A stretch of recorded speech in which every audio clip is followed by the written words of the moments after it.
So here are all the components of Royal Steward laid out on a table. We have our box, of course.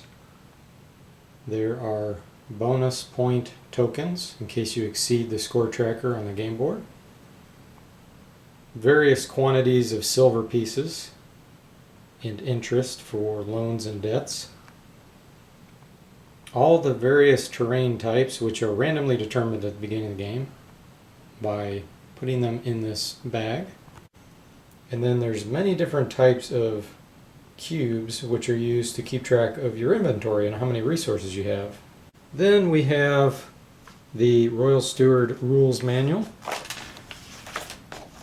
which describes all the different things about the game, explaining everything in detail. Then we have the core of the game, which is the Royal Steward's occupations and actions. These are what are used to gain prestige in the game and to impress the king.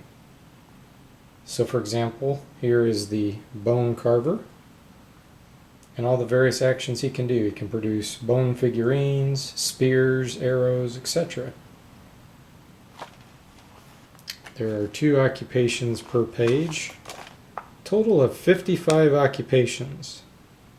We also have a helper guide for occupations and resources.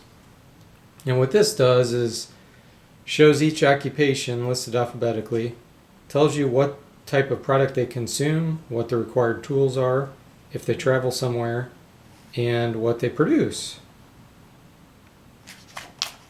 And then toward the back of the manual, it's the flip side. You have your resources.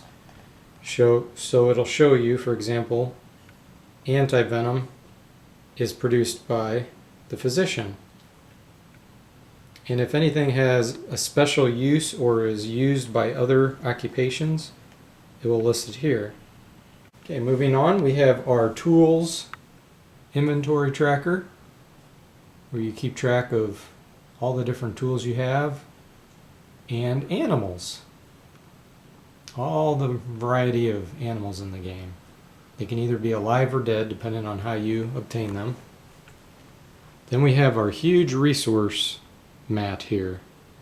Over 200 different types of resources.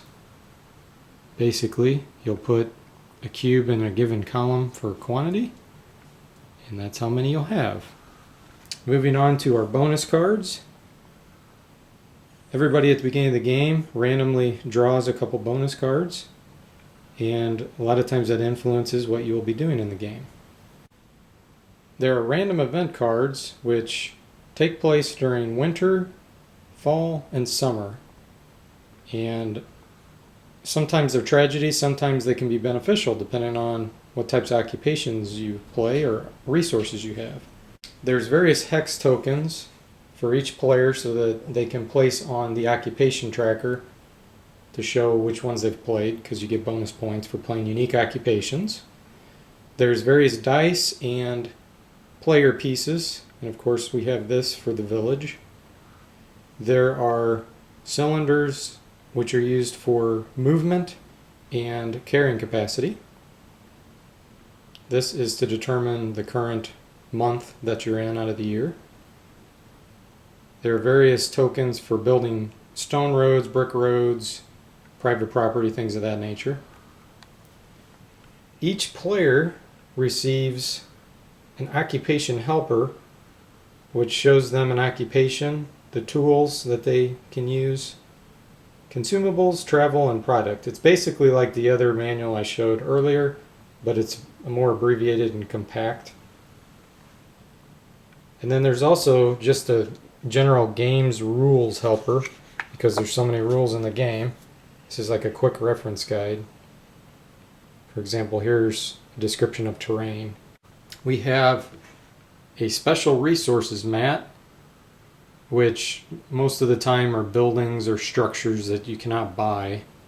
But there are various things such as a handcart or wagon which have a special use in the game, and you would place one of your tokens on there so you don't forget that you have it, because it does give some special bonuses. Finally, we can move over to the game board itself, which is in 4 quadrants. The bottom left here is the movement tracker, and below that is the carrying capacity tracker, because you can only carry so many things while you're out traveling.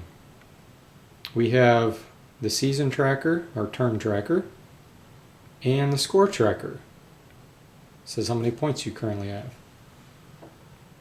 Here are all 55 occupations in the game, and as you play, you place one of your tokens on there to show that you've played it. And then this is where all the terrain pieces will be randomly generated at the beginning of the game.